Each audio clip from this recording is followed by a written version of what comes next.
Yeah, we're live. Hello everyone, namaste. Very warm good evening to all. So today on 16th December 2024, we have one more resource person in the lecture series entitled as Gita Through History, a historical, cultural and philosophical perspective organized on the occasion of Gita Jayanti. Uh, so the name of today's resource person is Dr. Srinivasa Acharya, Associate Professor and Head Department of Philosophy and Chief Editor in charge, Manipal University Press, Mahe, Manipal. He is going to talk on the title Philosophizing Across Space Time Continuum, History of Vedanta and Gita.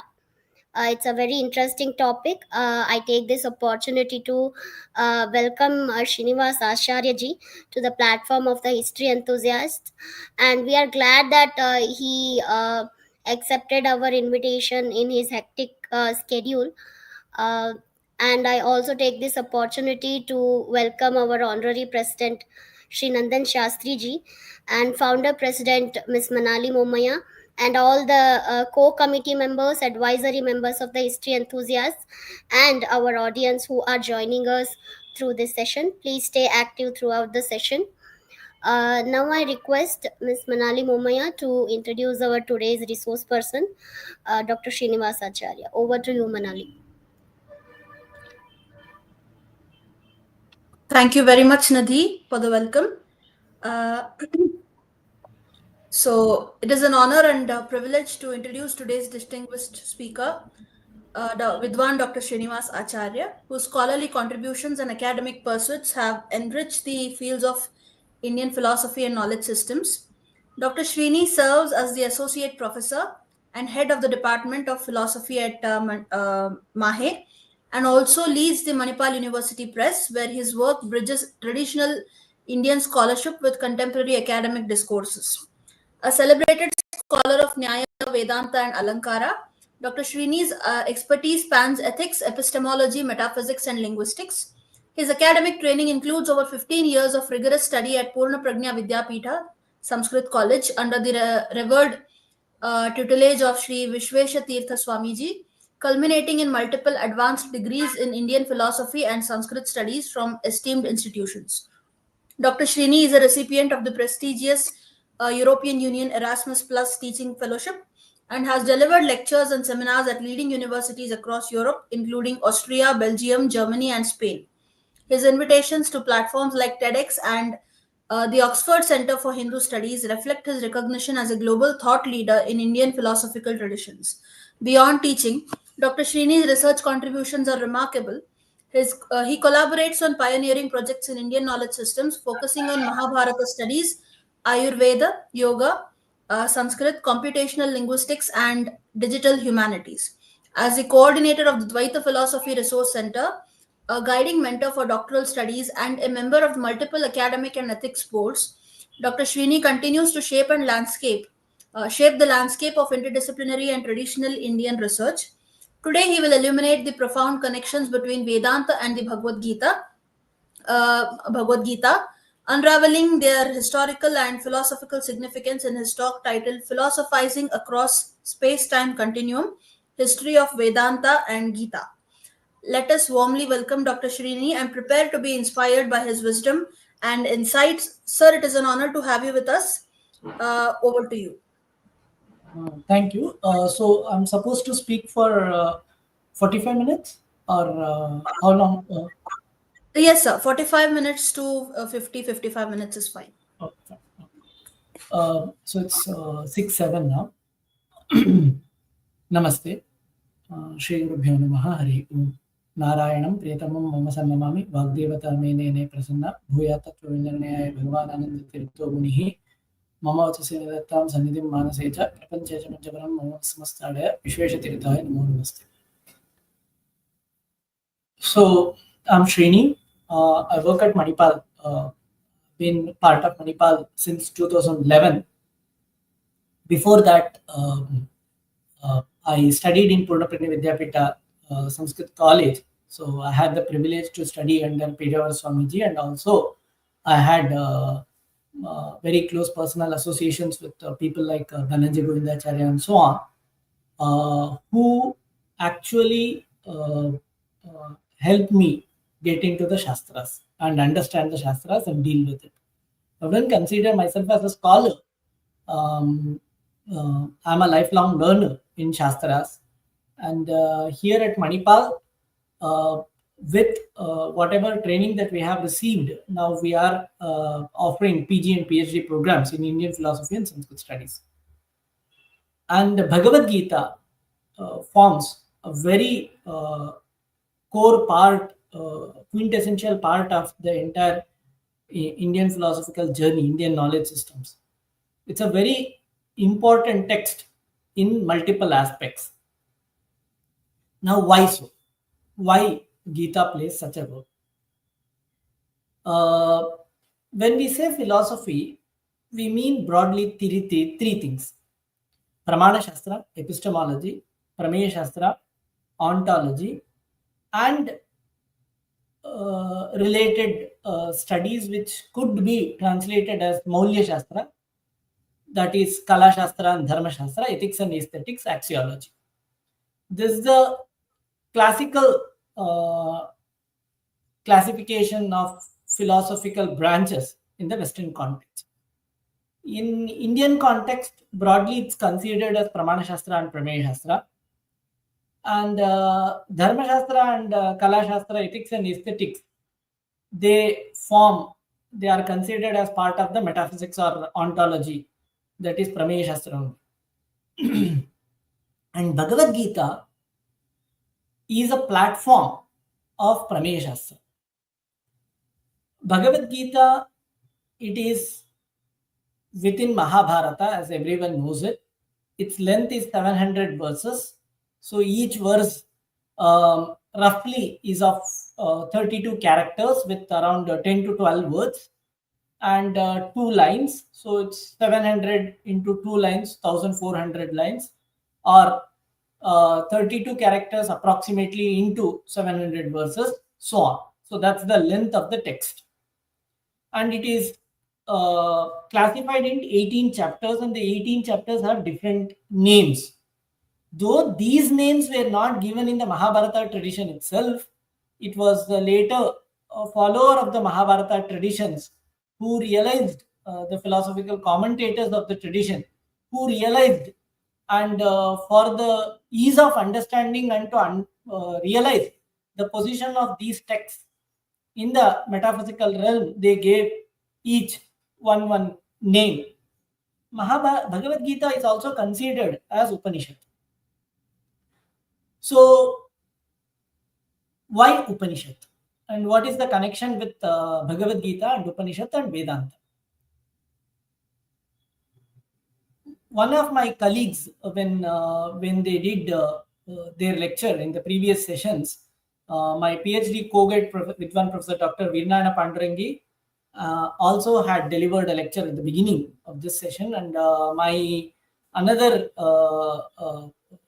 person from my alma mater, so my college mate, Vidwan Dr. Srinidhi Patty, also delivered a lecture here. And Vidwan Vishnuvardhan, when he delivered a lecture, I guess he cited 2 shlokas from Purana, Kurma Purana and Brahmanda Purana. The 2 shlokas goes like this: Shastreshu Bharatam Saraha Tatra Nam Sahasrakam Vaishnavam Krishna Gita Cha Tadnyanan Uchyatenjasa. Another shloka: Bharatam Sarvashastreshu Bharate Geetika Vara Vishnu Sahasranamapi Niyam Patincha Tadvayam.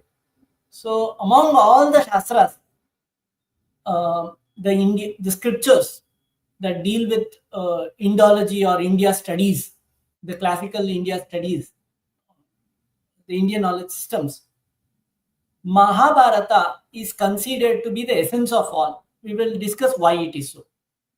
And within that, among all the essence of Mahabharata is Bhagavad Gita, Krishna Gita, and Vishnu Sahasranama.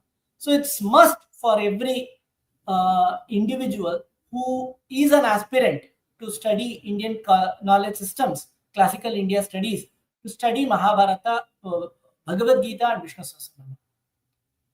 Now, why so? Why Mahabharata is considered to be the essence of all Shastras.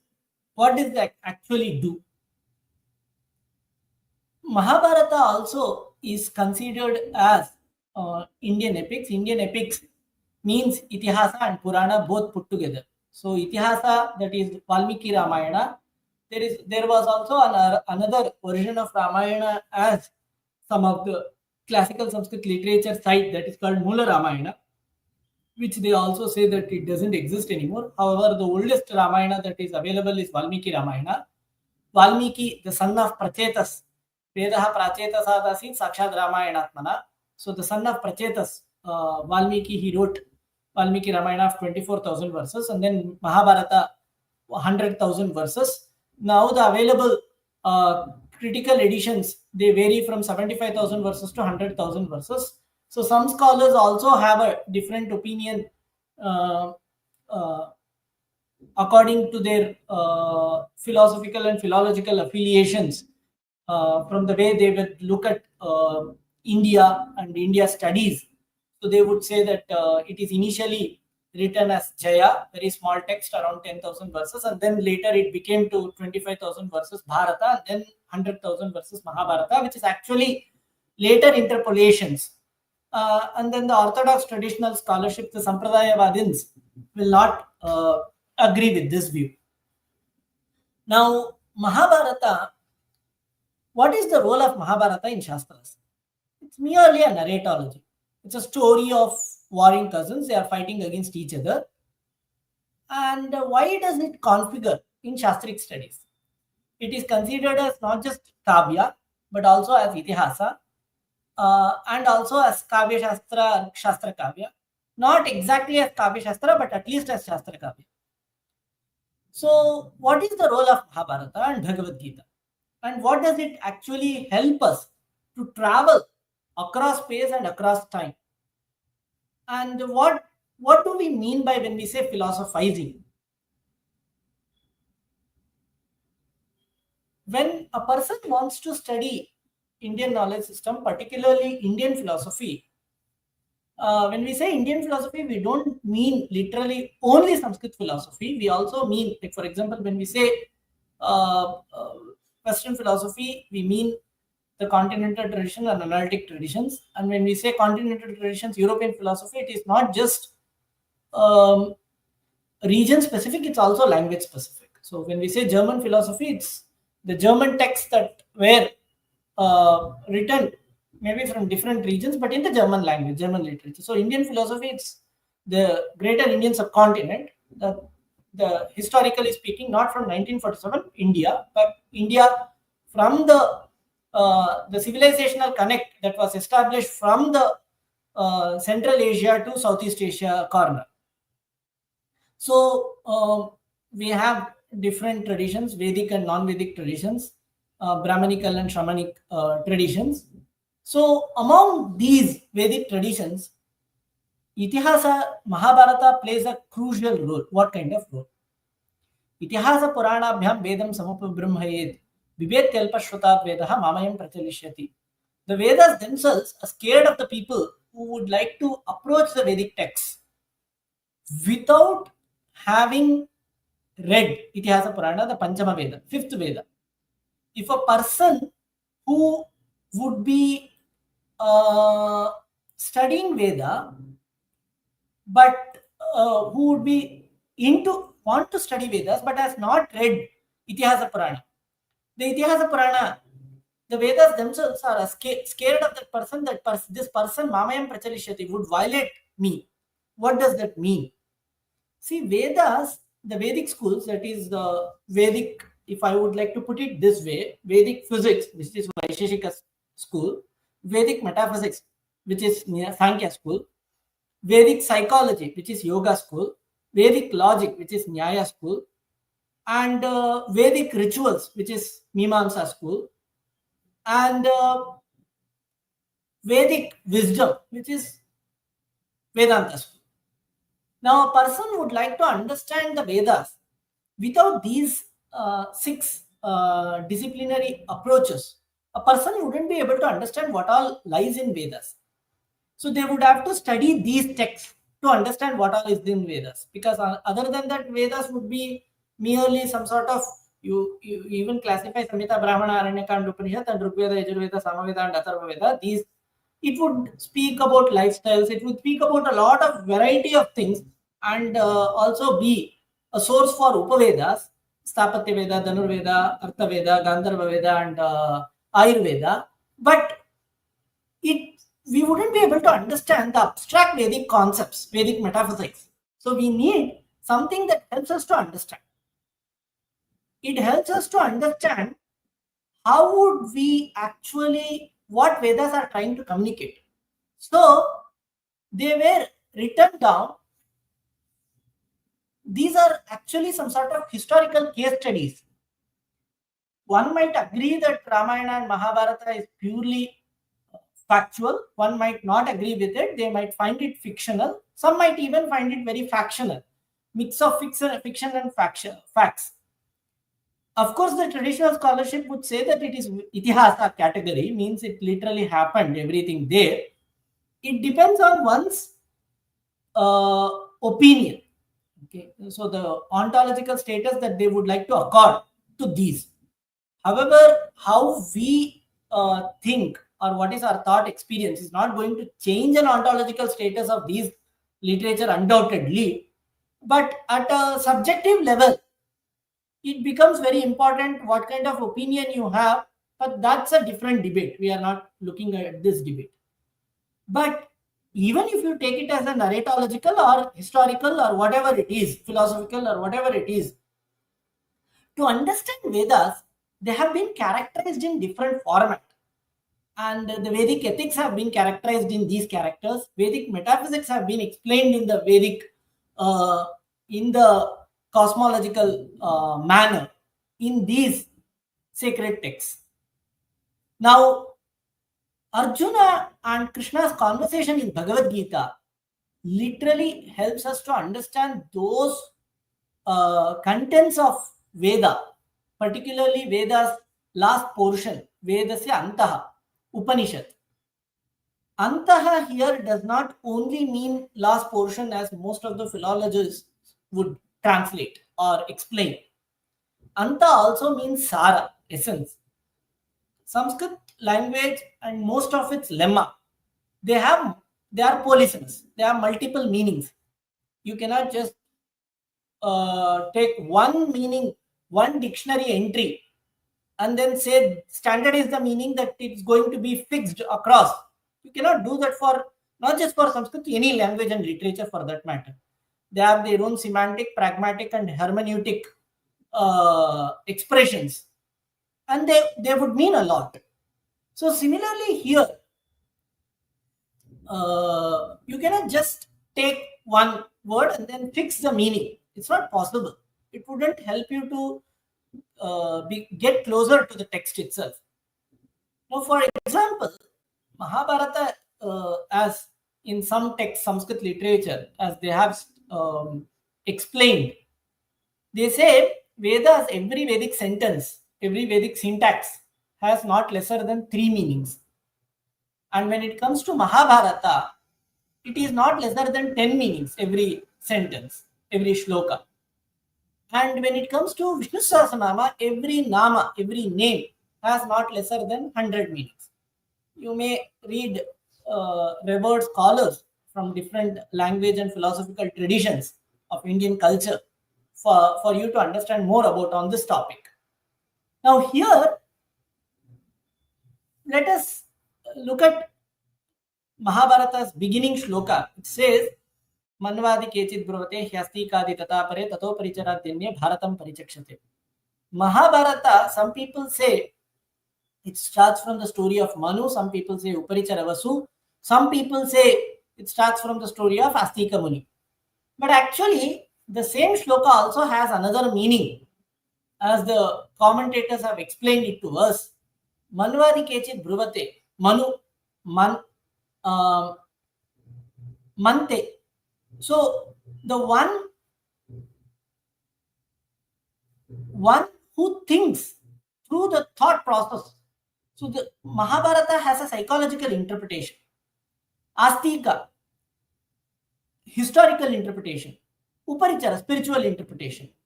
So Mahabharata, every text, every portion of the text, every section, and its textual existence has three meanings. One is the story between Kauravas and Pandavas that we all know.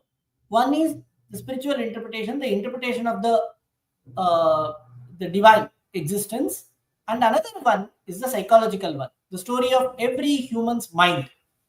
So Mahabharata explains us how would we behave. Bhagavad Gita explains us how would we behave. What are we ought to do? So the very prominent ethical question that is discussed in Indian and Western philosophies, from the classical to contemporary times in both the traditions. What are we ought to do? How do we judge what are we supposed to do? How do we come to these moral theories and their conclusions? What is, when we say ethics, that x suffix means study, scientific study, systematic study. The ethics, ethos means, according to some philosophers, those who believe the crux of ethics is actually character, virtue, as Aristotle explained. So for them, study of ethos means study of human character. The deontological tradition would say study of ethos means the study of duty.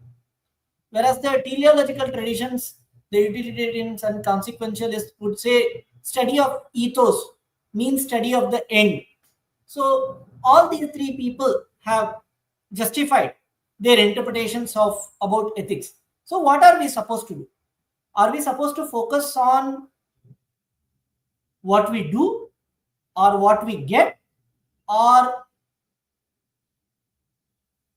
how we are supposed to be? So Bhagavad Gita has, in its 700 shlokas, 18 chapters, has explained this whole phenomenon in form of a dialogue between Arjuna and Krishna. Krishna is considered one of the incarnations of Vishnu or Narayana, whereas Arjuna is considered one of the incarnations of Indra.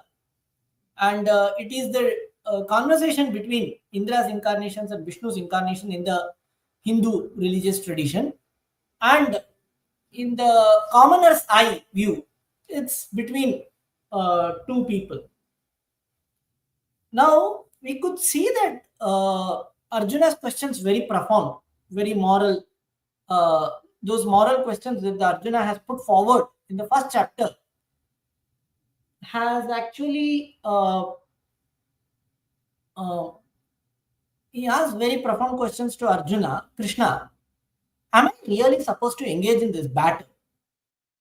Isn't it a very problematic one? Why very problematic one? Because what's happening in this battle is that I am going to kill so many people. If you actually know the size of the Mahabharata battle, the people who gathered, that you can find out from different sources, it's a massive, it's almost like, if I have to put it in a rough figure, it's almost half of Bangalore population, I could say, in a certain sense, if you could calculate them. Now, isn't this a massive genocide? Why should I really participate in this? Why should I kill? For the piece of land? So Arjuna finally resorts that I don't want to engage in this battle. I want to give up all my weapons, and I will stand unarmed. And if these people who are in my opposite side, my own cousins, I wouldn't be able to, even if we win the war, and I wouldn't be able to enjoy the luxury, the kingdom that comes out of the bloodshed, the bloodstained throne. We wouldn't be able to enjoy. So I'm not going to attack. And if they want to defeat us, kill us, that's okay. So he says that is glorious. And then he gives up everything. To which Krishna responds, it doesn't suit you. This klybia, this weakness doesn't suit you. So leave this and stand up and fight. Now it looks like a warmongering text, but interestingly, even Mahatma Gandhi ji, who advocated non-violence and never resorted to violence as his narratives go, even he found the peace in Bhagavad Gita. On an apparent level, it's a warmongering text.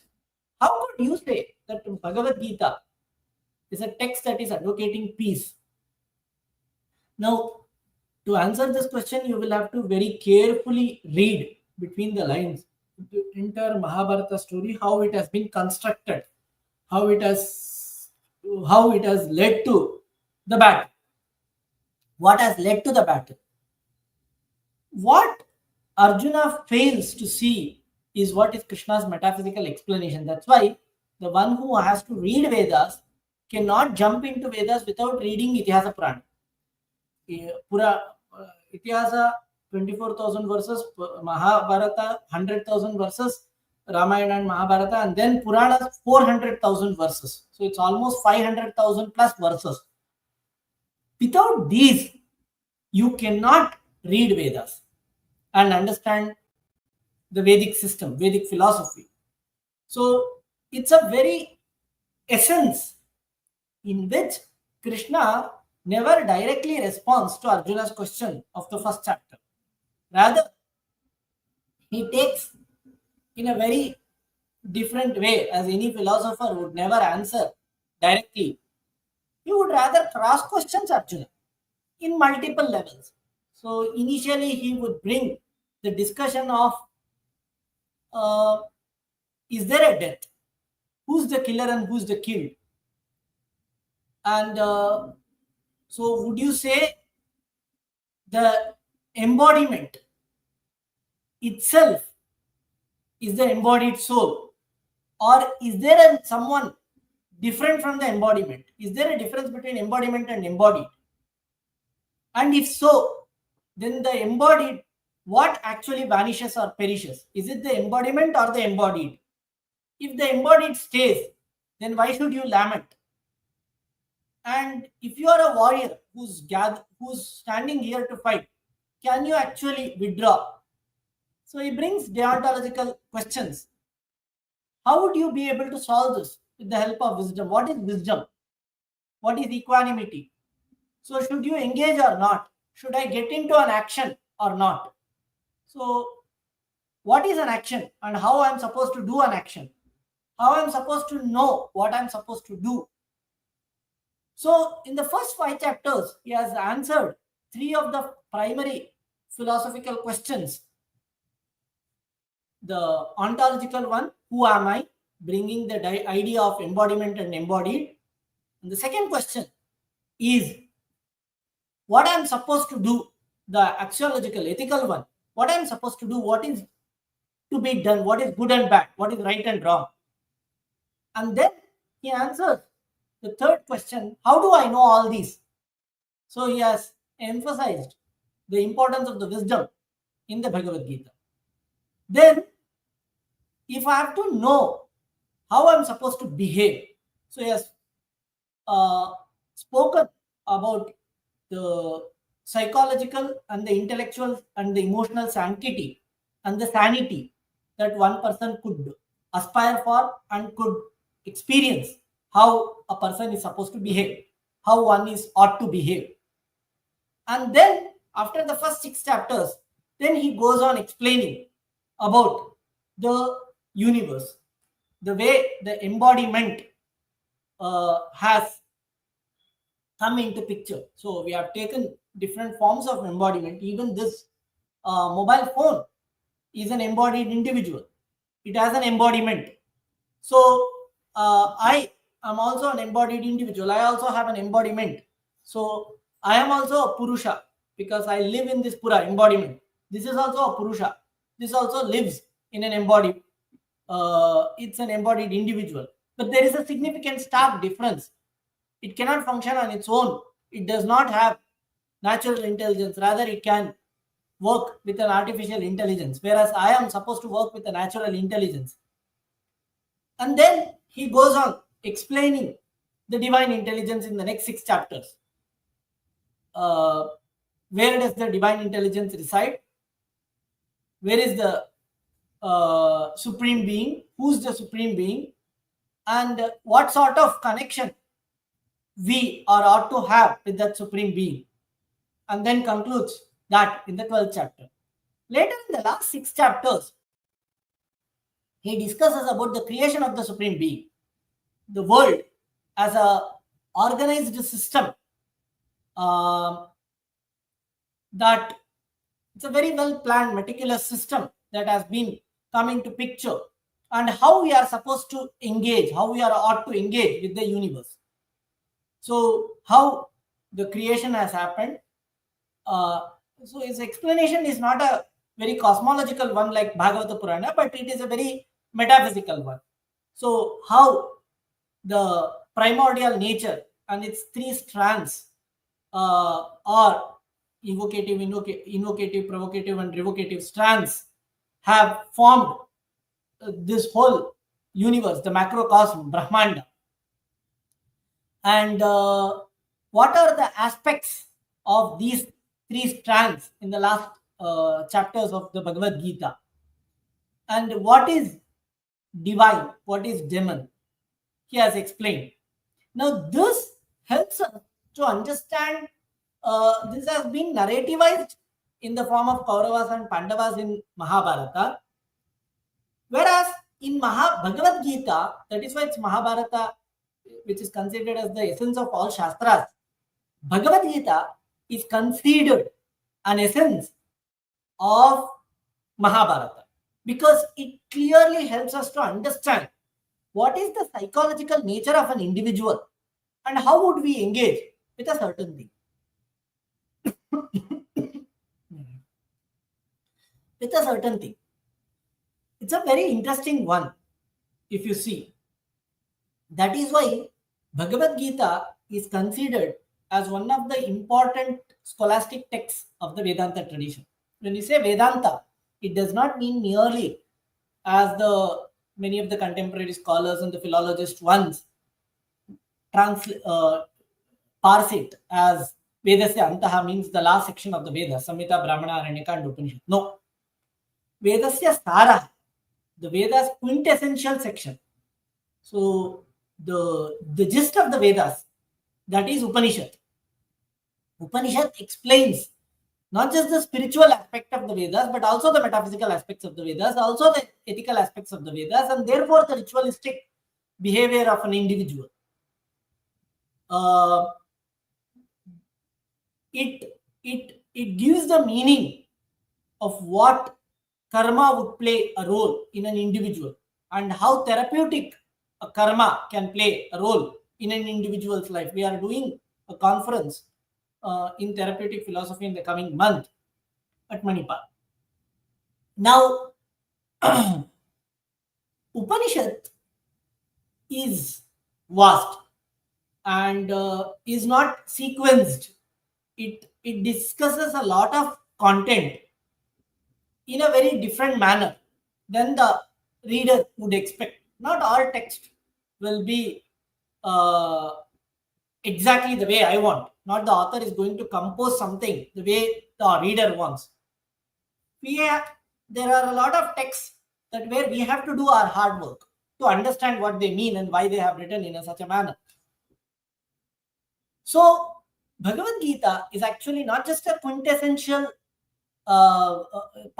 it's not just an essence of Mahabharata, but it is also a quintessence of the Upanishad. It explains the entire such a vast literature in a very simple manner. So it's easy for a person who wants to understand what is karma, deed, what is jnana, wisdom, and what is bhakti, devotion, and what is prakriti, nature, universe, jagat, what is atma, what is karma, what is dharma. So all these aspects, jnana, bhakti, vairagya, dharma, artha, kama, moksha, all these content that are there available in the Vedas, that are available in the Vedic philosophies, that are available in the Upanishadic traditions, and in the Mahabharata and Puranas, Bhagavad Gita provides a very simple and lucid and direct explanation of what do these mean and how Arjuna should look at those questions that he is asking, whether I should battle or whether I should kill people. What is he missing? That Bhagavad Gita provides. And also, Bhagavad Gita addresses certain things that plays a huge role in the psychological domain or the philosophy of mind. See, for example, let me put it in, let me give one practical example. We would be able to understand what is the importance of Bhagavad Gita. We have different roles as an individual. Acharya Madhva or Madhvacharya or Ananda Tirtha, the founding person of the Tattvavada realistic school of thought or Dvaita Vedanta, Dvaita philosophy, says he considers Vishishta as an independent ontological category. Every of us, we are not perfect individuals. Kant calls us finite beings. So we have finitude, we have limitations. We know that very well. And the moment I'm born, I need to wait for me to be able to eat certain things and digest certain things. I need to wait to know certain things and do certain things. I need to wait to get educated, to get graduated. I need to wait to a good company to provide me an employment. I need to wait for me to build a family to become happy. Sometimes people also find their happiness in being single. And I need to wait whether whatever it is, but our aspirations, our ambitions, our livelihood, our existence is actually dependent on something else, unless we never become perfect or complete. Despite that, we never become that. So we are always dependent on something. So we are not perfect. We need a good education. We need a good work profile to become something. We are not perfect. Despite good education, we are not perfect. Even the people who are graduated in Ivy League institutions, not that they are masters of all, they need to wait. This Bhagavad Gita very interestingly explains the most sacred, the most sanctified ontological category that exists in this world is jnana. You want to call it understanding or awareness or knowledge or wisdom. You cannot use all these terms interchangeably. They all have independent meanings. They have their own. So you will have to refer to the linguistic synset of these lemmas to understand what kind of meaning canvas they have for us to use when we want to. They all refer to different concepts. But if you want to take a general reference, so in that sense, Krishna says Tatsvayam Yoga Samsiddha Kalena Atmani Vindati. It will take eras, it will take decades, it will take time for you to acquire the wisdom that you are looking for. So we are not complete, perfect individuals. So Madhva says every individual is qualified by different identities, and we cannot mix them up. We cannot make them only one entity. Madhva is a very pluralistic thought, and his distinction, the philosophy of distinction, is a very unique one, not just in the Indian philosophical discourse, but in the global philosophical discourse. See, today, everyone wants to see two individuals as a different one, personal individual and a professional individual. They are two different individuals. Srini as a at a personal level is a very different individual. At a professional level is a very different individual. Because I cannot mix up personal and professional life.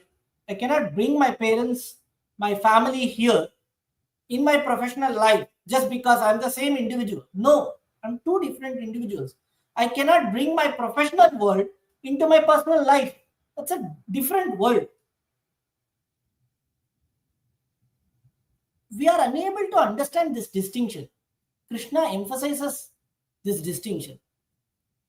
That is why Krishna says, you are not just a warrior, you are also a husband. You are a partner for an individual. There is a family around you. There is a society that's around you. There is a job that's around you. You have to look into all these aspects to make a decision. If you just look at one aspect of it and make a decision, it's partial and it's incomplete. So wisdom is that you have to pay attention to everything. It's not just you can take a decision based on one aspect of life that you have encountered. So he calls it as Vyakta Madhyani Bharata, manifestation of the middle. You have only seen one aspect of it. Based on that, you are going to take a huge decision. Let's observe. See, we might have physical issues. We might have psychological issues. Most of us have, all of us have. Emotional issues, intellectual issues. And what we do, we seek refuge in those issues. We use them as our defense mechanism or escape patterns. And we expect the other person should understand us. And we never even pay attention whether are we putting that amount of effort to understand the other. We want the world to understand us. And when things go wrong, we blame it on the system. The system is not equipped. It has not given us. We have these challenges and it has not given us the required space. It's inefficient. Who's the system? We are the system. We created it. Our ancestors did. We are the one feeding into it, and our successors, the progeny, will be feeding into it. So we have not realized what is the system and the potency of it. And when we don't want to take up the responsibility of the mess that we create, we blame it on the system. So if we have psychological, personal, philosophical, professional, emotional, physical issues, we want the whole world to understand and then deal with it as we want. If not, we consider them insensitive. Krishna says, you are saying that these people who are gathered here, they will be dying. But you didn't ask them to come and fight. They are here voluntarily. So what? I don't want to kill them still. Okay, fine. Now, if you don't kill them, what's going to happen? They have the power. They will continue to rule. So what? Let them rule. But you have already seen how they have ruled. Now, there are a lot of authors who empathize with Kauravas and their systems. Now, see, I do understand that there are alternate interpretations and that there are certain importance that has to be given to these alternate interpretations and so on. That's a different debate. But one thing that we cannot forget is the characterization and the narration and the position of these characters, psychological attitudes that have been attributed to. Forget about the individuals, about the psychological attitudes that exist in a certain manner. There are two people whom Arjuna has forgotten, being personally involved without distinguishing himself and looking at it from an aerial perspective. Two people in this whole narrative. One is Draupadi and another one is the subjects, the general subjects. Krishna, before the battle, everyone Krishna asked before the battle, when he is supposed to go as an ambassador from the Pandavas end to the Kauravas camp, he asked, what should I speak there? So Yudhishthira says that speak for peace. Bhima says, Krishna mocks Bhima. Bhima says, speak for peace. Arjuna, Nakula and Sahadeva, everyone says that no people die in our name. Let us not fight. And Krishna says, I will do as you people tell without any partiality. I know that there is going to be, Duryodhana will not heed attention to my words, but still I will speak. But I will have to listen to someone, very, very important person before I go to their camp. The person who actually is the important stakeholder here. And then he goes to Draupadi. Draupadi shuns all her husbands and children and so on. And then Krishna says, don't cry. Because of whom you are crying, I'll make them cry.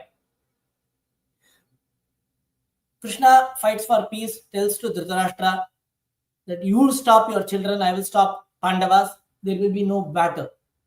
Dhritarashtra says, even after Gandhari and Vidura advised, Dhritarashtra says, Duryodhana is never going to listen to me, so I can do nothing. He's going to die, but I can do nothing. Now, all these aspects we have forgotten. The psychological attitudes that are being characterized here, often individual, how adamant, arrogant we become. So, Krishna, in Bhagavad Gita's conclusion, he says this, Mityesha yadahankaram ashritya nayotse iti manyase. He says this whole aspect. He has criticized these psychological attitudes in the beginning of the third chapter and the end of the 18th chapter. What kind of mentality, psyche that we contain, we have, we possess is hypocritical one and arrogant one. Unless we are able to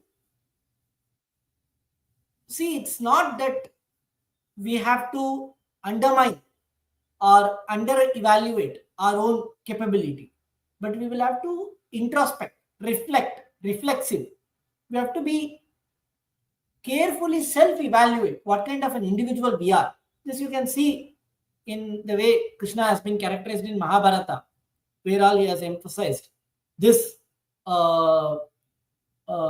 critical investigative responsibility, self-reflexive responsibility for an individual in different narratives.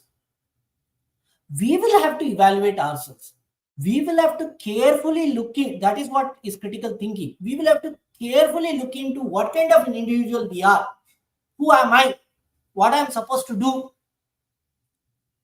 And how do I know what I am supposed to do? And how I am supposed to take a help from these Vedic texts? If I am not this critical, if I do not, this critical thinking is philosophizing. If I am not careful enough looking at a different space vectors and temporal vectors, spatial and temporal vectors, if I do not look at different aspects of my life, different aspects, different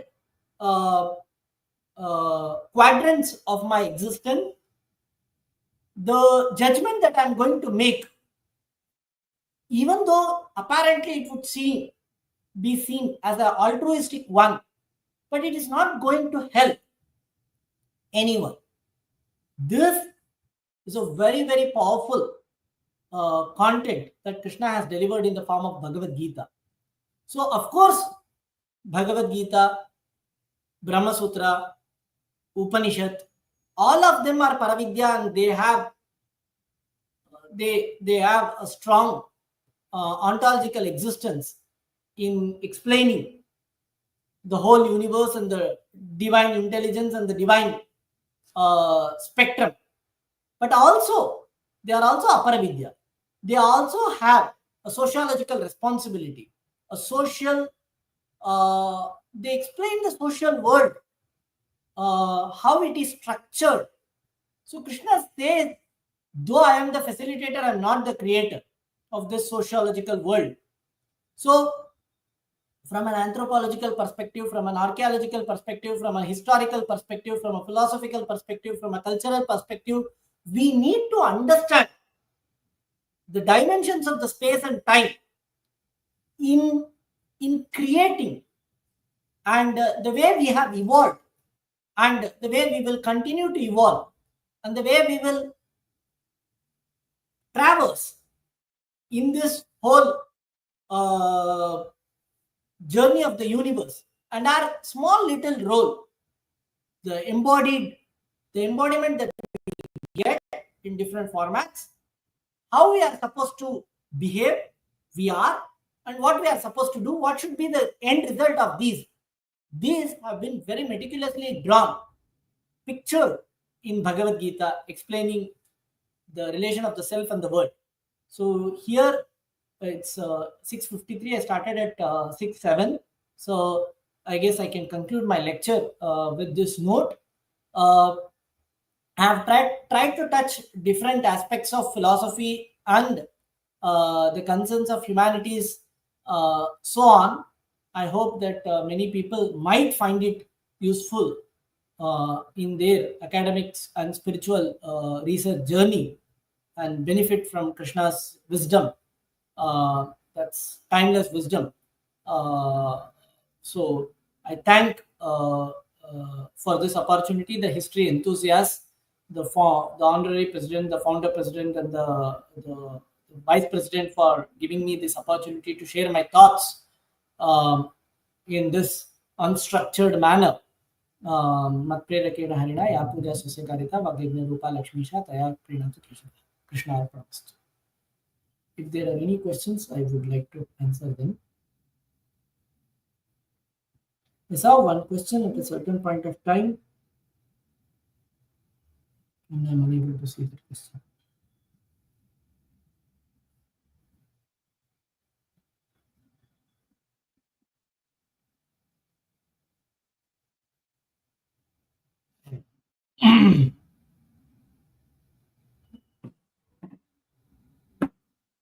Yes, there are some questions. I'll just read out them. It was really a wonderful lecture, first of all. Thank you so much for briefly introducing us to the historicity of Bhagavad Gita. There is a question by Manali. In what ways can the teachings of Vedanta and the Bhagavad Gita be applied to contemporary ethical dilemmas, particularly in a globalized world? That is the question. I tried to, this was one of the questions that I tried to answer in my whole lecture. The way we could look at Bhagavad Gita, which speaks about what kind of character that I'm supposed to have, what kind of duty I'm supposed to engage with, what should be the ideal end result of it, and what is my autonomy in the result of it. So one thing I would like to did not touch upon as an example is the famous Krishna's Bhagavad Gita's everyone cites this karmanyevadikaraste. So Krishna says that in a contemporary world, what we want, what we do is that many people have not been able to understand this, because it seems to be very ambitious philosophy of Krishna.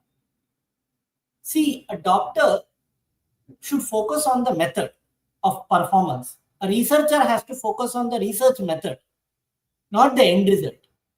Now, if a doctor wants the patient to cure, a surgeon wants a patient to become fine, and he's only focusing on the result, that they should become fine, they should become fine, they should become fine, and not focusing on the activity itself, it's not going to bear a good result.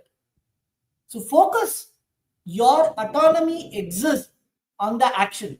When you perform the action very well without focusing on the result is going to be a by default.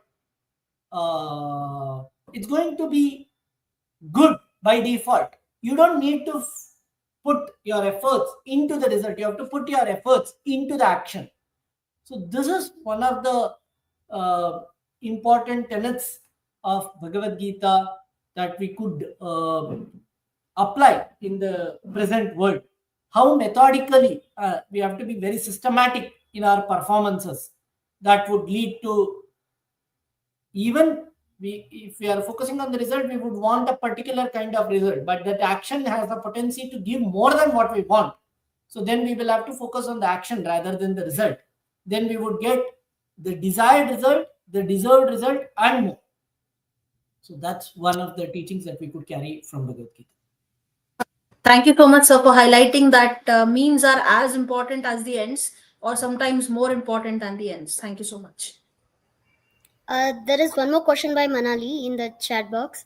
Can you elaborate on how Vedanta and Gita responded to or influenced specific historical events such as the Bhakti movement or colonialism in India?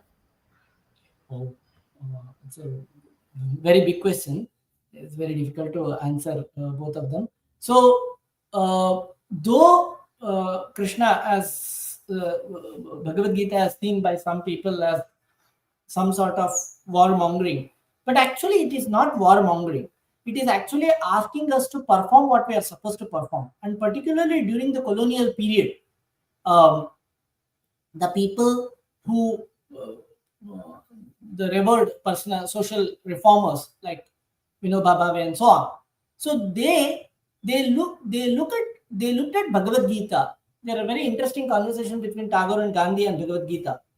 So they looked at Bhagavad Gita as that it's actually, for some people it's very deontological, some people it's very teleological. It depends on the way they are interpreting the text, and then is there one standard way of interpreting the text. All these are all philosophical discussions.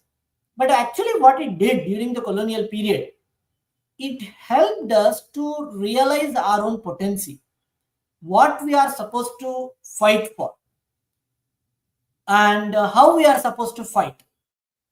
And in this, the idea of bhakti, which Madhvacharya actually translates it as unconditional love. So this, the idea of bhakti, not in the medieval era, but in the modern colonial era, they looked at it as an unconditional love towards their own mother nature. That's India, immediate one. So they looked at India, and it was very important for them to fight for their own culture, fight for their own existence, fight against a foreign invasion, fight against a foreign influence. And it was almost a fight against, see, the globalization. If you have studied cultural studies, where they have seen globalization as a problem against regionalization, because it actually comes at the cost of regionalization. It does not just come at the cost of regionalization, but it actually to great extent annihilates the existence of regionalism. Now, so this, the love for the region, the cultural values, the cultural nuances that the region would carry, how important are they? So these freedom fighters, they took inspirations from Bhagavad Gita and then fought against the evil governance. So that was one of the primary motives of Bhagavad Gita. In that sense, the idea of bhakti also could be interpreted from a very social perspective. So to fight against evil and to love your own people, and to define what is your own people, who is yours and who is not yours, and how do you come to this judgment, who is yours and who is not yours. So that was one of the important aspects of Bhagavad Gita and Mahabharata. Thank you very much, sir. Thank you, sir. There is a question by Nandan Shastri ji. It was related to four aspects are dharma, second is anishkama karma, third is swadharma, and fourth ahimsa in Mahabharata and Gita. What is the ethos relevance to human ethics? So if I have to put it in a very simple format, I mean, I wouldn't claim myself a scholar, so I'm not going to say that people have to subscribe to these views. It's just one interpretation, one of the interpretations of the discourses that exist in Indian philosophy. Now, nishkama karma is dharma in itself. Dharma means what you are supposed to do is dharma. You are supposed to do nishkama karma. That is what I tried to explain earlier. Is that you have to focus on the action, not just on the results. If I'm a student and I want good results, I just focus on the results. I want to get good results. I want to get good results. I wouldn't be able to get it because I'm not focusing on the method, what I'm supposed to do. I'm focusing on the end. If I don't have a method, if I don't have a means, how would I reach to that end? So I have to focus. And this is nishkama karma. The focus should purely lie on what has to be done and how it has to be done. Now, this is my duty because I have taken it up. What I have signed for example, if I have signed up to become an employer, I have given my voluntary consent. Or if I have signed up to become a family person, a householder, or if I have signed up to become a student, then I have to fulfill those.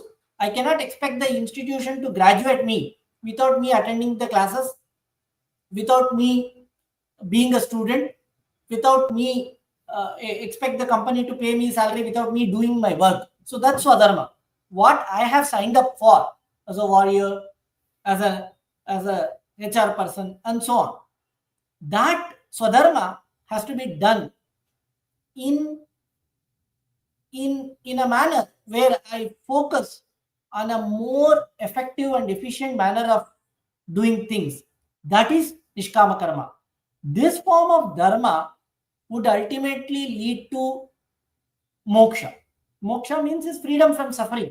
So it would free me from what I don't want, anishta nivritti and ishta prapti. What I don't want and what I want. This is moksha. Of course, moksha also has different other dimensions, as other Indian philosophers have said. But this is the common definition that everyone agrees. Atyantika dukkha nivritti. This can only happen when I engage in action in this manner. And what is the role of ahimsa in this? The role of ahimsa is if I have to put it, the entire Indian ethics in simple manner, paresham pratikulane nakadapi samachare. You treat the world as you would treat yourself. If you are going to harm yourself, no, you wouldn't. You don't want to suffer. That's the point of you struggling, not to suffer. Then why would you like to attack, offend someone else? So if you want yourself to be respected, then you will have to respect the other.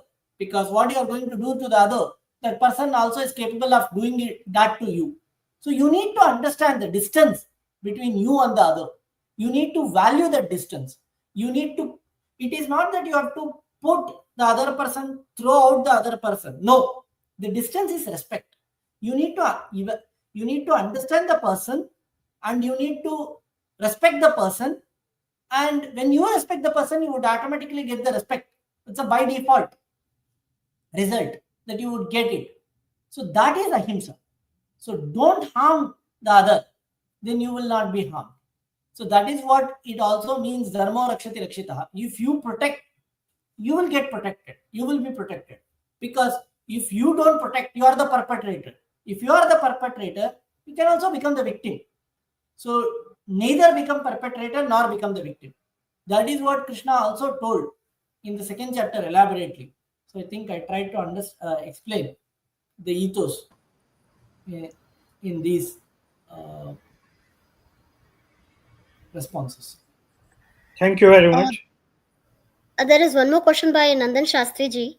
I think already you have included it in your earlier answers, but still I'll just read out the question.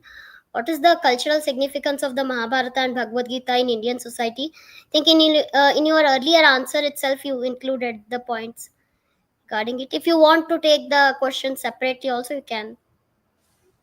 So, yeah, cultural significance of Mahabharata and Bhagavad Gita, it's not a text that is only relevant to Indian society. It is a text that is relevant to entire human society. So it helps us to understand what we are, what we have been doing, what we are supposed to do. So when we say cultural,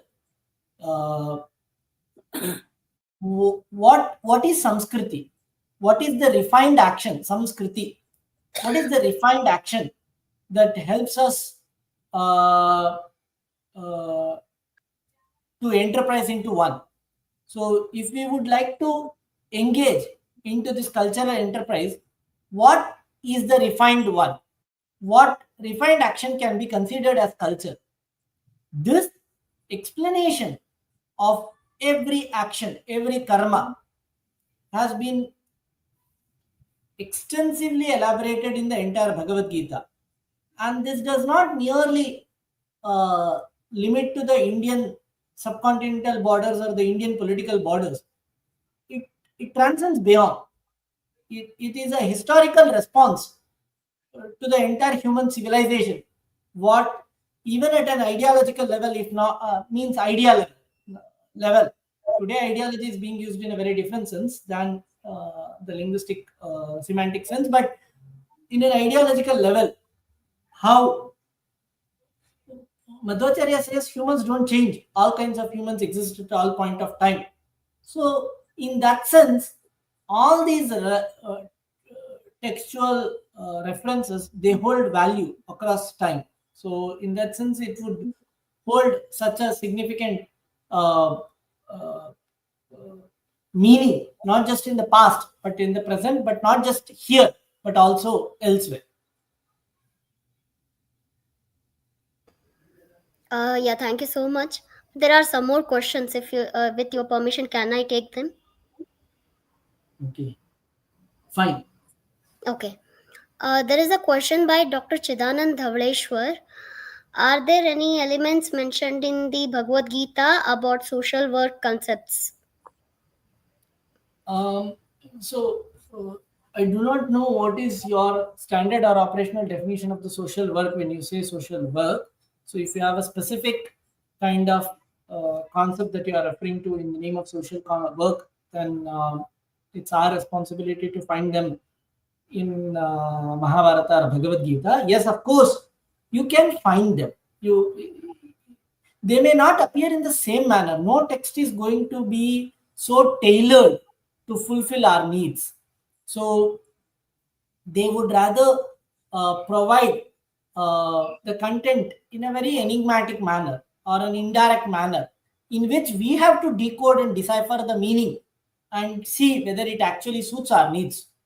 There are a lot of things that our Bhagavad Gita has spoken in the last 6 chapters about when discussing about Shraddha, the faith, the trust, the belief that we are supposed to have, uh, how we are supposed to do.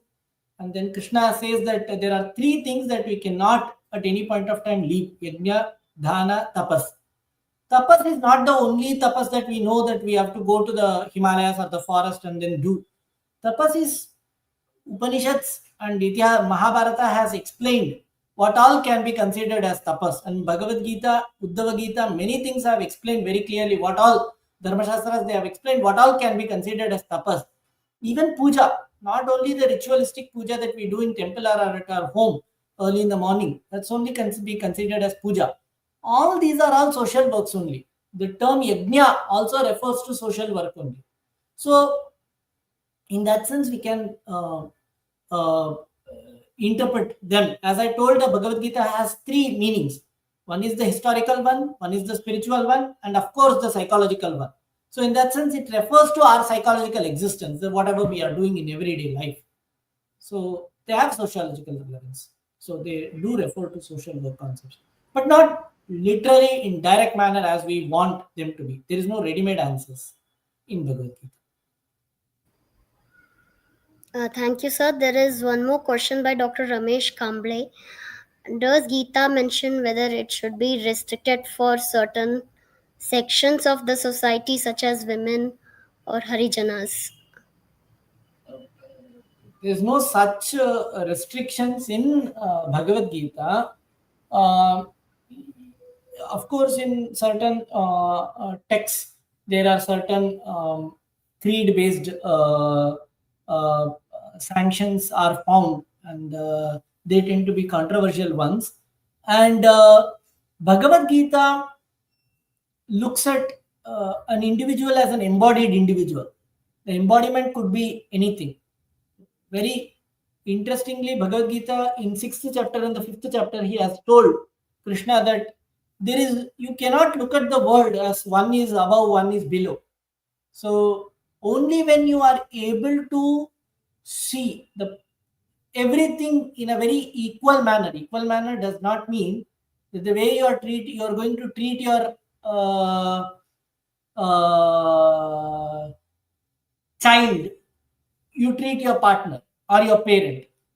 They deserve a different kind of respect. A person is more worked, has a different kind of profile, they deserve a different kind of respect. The person who needs to work, they deserve a different kind of respect, which should be motivational. So you should be motivated from the elder, and then you should motivate the younger. So you need to understand what is equanimity. We need to understand that. In that sense, Mahabharata, particularly Bhagavad Gita, has been all inclusive while advocating its principles, and he has told Shunichaiva Shvapakecha Pandita Samadarshinaha Sarvabhutastha Matmanam Sarvabhutani Chatmani Ikshate Yoga Yuktatma Sarvatra Samadarshinaha. And there are many other verses that advocates the perspective that we should have in German, Weltanschauung. So that we should have should be equanimous, equipoised, balanced, and should not create some sort of disharmony at a sociological level or philosophical level or cultural level or spiritual level. It should not create any form of disharmony, is one of the primary contents of Bhagavad Gita.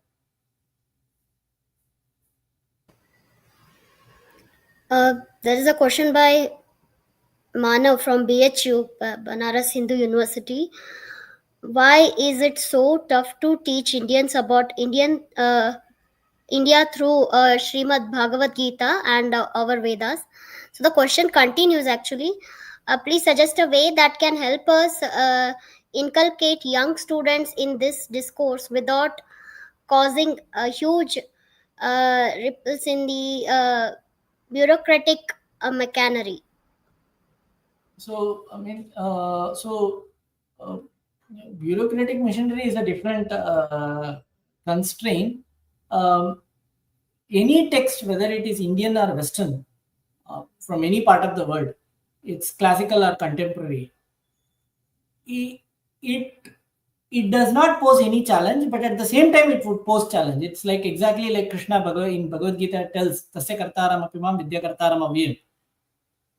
I didn't do it, but I'm the one who did it. So it does not pose any challenge, but it does pose challenge. It depends on what kind of method that we are using. If we are trying to use a very orthodoxical, dogmatic approach, that you have to believe this is how it is supposed to be done, people might not be able to subscribe to it very quickly. If it is provided in a very rational, sensitive, understanding manner, the presentation matters here. So to what kind of audience, what kind of content is being tailored? One size does not fit all. I cannot stitch one cloth, one fabric, and ask each and every individual who has physical differences. That's why I said physical, psychological, philosophical, emotional existence of an individual are all different. They are all different individuals. So when I am sitting here, I am a different individual. When I go back home, I have a different responsibility. I am a different individual. We are different. Those qualified embodied individuals are completely different. So we need to understand that the difference in delivering the text and its contents in a very different context.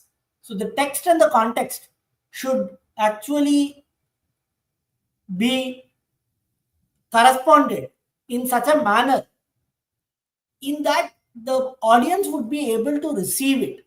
So we need to create that kind of primers, exemplary primers that illustrates in different aspects.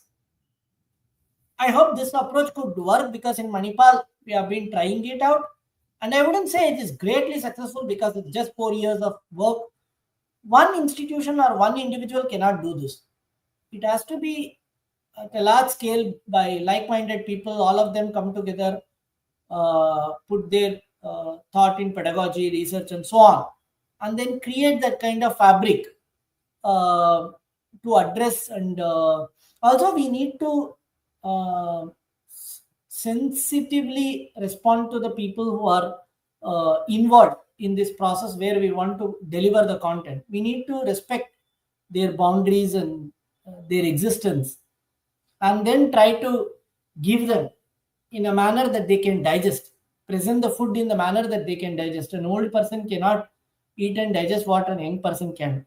So we need to understand these small little sensitivities in the way we deliver these philosophical pregnant loaded texts. So he has added a comment here saying that there is a course from Bharata Adhyayana Kendra BHU at graduation level in which we study our texts as a paper, but by that time our brains are too rigidly ingrained with the ideas opposing Gita. It's just a post, I guess, not a question, but if you want to reply to that, you can. So he or she, they have shared their response. So it's their comment of how difficult certain challenges might be. Manav has asked one more question. That is the question, last question asked by him. In the world of ideological clashes, how do we actually our philosophy in its universality? Uh, so, uh, so, see, at all points of time, all kind of ideologies, whether political ones, right, left, and center, populist or non-populist, communist or capitalist, all these different kinds of political ideologies, philosophical ideologies, where they would believe in the same of epistemological, ontological, axiological grounds or not, disagree with each other, monist, dualist, pluralist, realist, idealist, rationalist, empirical. So all these kind of different worldviews will exist at all points of time. Uh, First, we need to understand the other. There is no other, as Sanskrit literature says. Only when we try to step into the other's shoes and try to understand them from being an insider, then we will be able to respond and we will be able to uh, deal with it. When we first moment we say they are the others, they should not be considered. They are. I'm not saying that some of us or many of us do this, but that should not be done. That's all the point is. So it's a don't. So if we are pushing away the other, then it is going to be very difficult. That ideology will always be an opposite, a countering one. So when we step into their shoes and then try to think from their perspective, then we might be able to judge. And that is why, for example, in the Indian philosophical traditions, when they are countering the opponent, they will take the opponent's position and then they glorify it, they fortify it, and they try to become the opponent. And then finally, they will be able to respond to the opponent. Okay, these are the problems that I find, so I'm unable to accept this opposition. So that could be one way that we can learn from Shastras to respond to different ideological clashes if there are. Yes, thank you so much. There is a question by myself. The question is Vaishnavite philosophers suggest that the Bhagavad Gita dates back to around 400 BCE to 200 CE, roughly, which is 3000 to 4000 years ago. But from an archaeological perspective, this time frame actually, when it is concerned with the Gita, it belongs to Stone Age in India. Archaeologically, how can we reconcile these differing timeline, and what insights might this reveal about the Bhagavad Gita, archaeologically or historically, according to you? It's a very difficult question to answer. So science has a very different way of looking at space and time.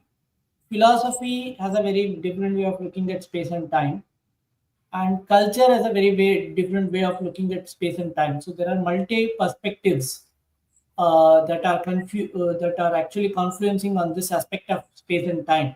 There is a linear one, there is a cyclical one, and the, there are different ideas of what is space, whether it is perceivable, whether it's inferable, and so on. So, Mahabharata, as it says, and Bhagavad Gita, as it says, it has happened 5,000 years ago, as the tradition believes. And whereas the archaeological evidences, I do not know to what extent in each and every aspect archaeological evidences can be the sole evaluative mechanism. For example, the people, they say that the Mahabharata, the oldest manuscript of Mahabharata that's available is 400 Common Era. Now, does that mean that the Mahabharata was written?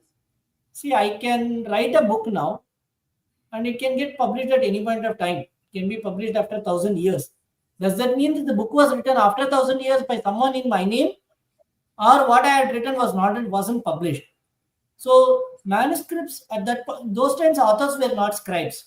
So the authors were scholars, educated. Scribes were literates, so they could read and write.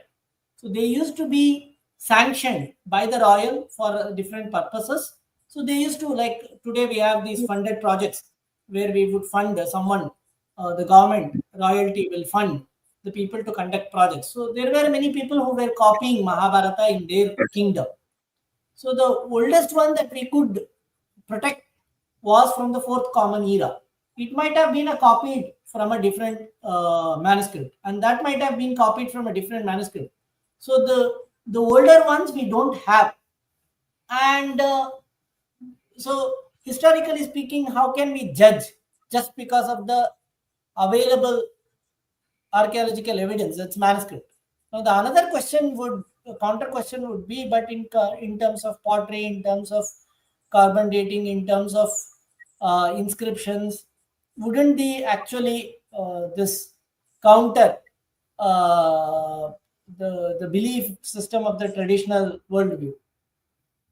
So some people say there is an agenda, there is a colonial agenda, there is uh,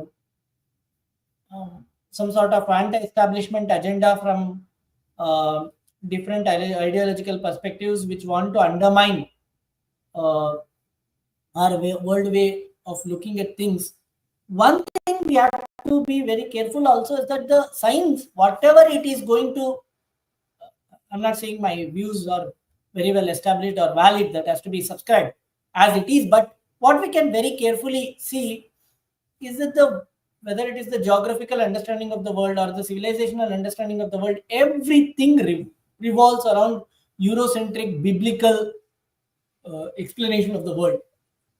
Is it the only way that we can understand everything, or is there are other ways to evaluate societies, their existence, and so on? So obviously there are going to be huge hassles and ridges in excavating these treasures. I don't know whether there is a way to solve these issues today or tomorrow. So how to solve these archaeological, historical problems and complexities in determining the age of Bhagavad Gita, Mahabharata, and Indus Valley civilization or India itself, it's going to be very different, because so should you really say that Puranic interpretation is merely mythological, or does it hold some sort of historical values? One, I'm not the subject expert. I am not trained in history. Second, I can only, as a philosopher, counter question the existing worldviews on these aspects. Thank you very much, sir. Indeed, your explanation is very valid, and history has always developed from counter questions because counter questions have always helped encourage historians to delve deeper, to explore further, and to look more into certain topics or aspects or things about history. And I think these questions can also be further explored in order to establish a proper date. And Of course, it is not something that can be achieved in a day or two, but probably with a few more years of research in this, we could have something more concrete. So, once again, I would like to thank you, sir, for this very, very comprehensive lecture, a very well articulated lecture that you have given us today, and for sharing your valuable time with us. And I have learned a lot of things today from you. So, thank you from personally from me. So before ending the lecture, I would like to ask our honorary president, Shri Nandan Shastri sir, to propose the vote of thanks. And after that, I would like Nidhi to briefly show the poster of tomorrow's lecture. Tomorrow is the last day of this lecture series on Gita. And it has been a very successful series so far. We have had so many scholars speak on so many different topics of so many different aspects of Gita, and it has been a wonderful learning experience. So, Nandan sir, over to you. Dr. Srini, I am highly impressed by your coverage in 50 minutes on history of Vedanta and Gita in context of philosophizing across space-time continuum, and the question answer session very live and very interesting, and it seems you have very profound knowledge in even in answering questions. And I thank Manali for preparing the nice invitation brochure and introducing the guest. I thank Nidhi for welcoming our guest, and uh, I thank especially the audience for taking active part in question and answer session as well. And we look forward that in future also, if Manipal University Press brings out your some publications, we would like to have that as a book review by history enthusiast group in future. Thank you very much, Dr. Srini. Thank you, sir. Thank you, sir. Nidhi, would you please share the poster for tomorrow's lecture? Yeah, just give me a second. I'm sharing it. Yes. Tomorrow we have a lecture by Ashish Rajput. It is also on a very interesting topic. I think we have covered it, but we will have it from a different perspective. Iconography of Bhagavad Gita. Uh, Ashish Rajput is an intern at Bihar under the Directorate of Museums in Bihar government. So he will have something new to show us, share with us, definitely. Here is the poster, yes. Iconography of the Bhagavad Gita, the visual theology. And it will be at 5 p.m. Please note there is a change in time. It's not 6, it is 5 p.m. tomorrow evening. So I request all the viewers to join us then and to show the same enthusiasm and participation throughout. Thank you all. We are signing off here. Take care. Thank you very much once again, sir. Thank you all. Thank you so much, sir.